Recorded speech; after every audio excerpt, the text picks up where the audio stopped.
अस्सलामुअलैकुम। आज हम कुछ ऑपोजिट वर्ड्स सीखेंगे फ़ारसी ज़बान के अंदर, यानी जो सिनोनिम्स और एंटोनिम्स होते हैं वो। ओपन यानी किसी चीज़ को खोलना, बाज करदन। क्लोज़ बस्तन यानी बंद करना। बिगिन शुरू करना, शुरू करदन।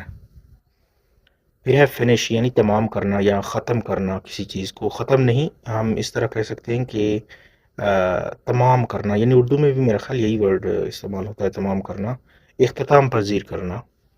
ठीक है, तमाम करदन। पुश हल दादन यानी किसी को धक्का देना, पुश करना।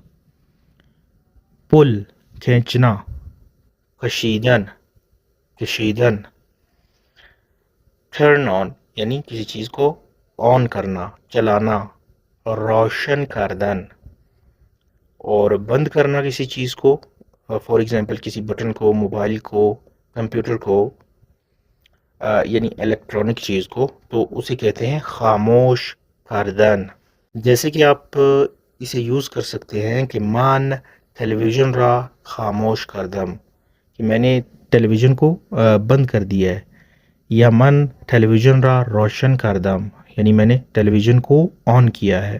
तो आप मेरा व्हाट्सएप चैनल ज्वाइन कर सकते हैं, वहाँ पर मैं फ्री में पर्शियन सिखाता हूँ। Thank you very much.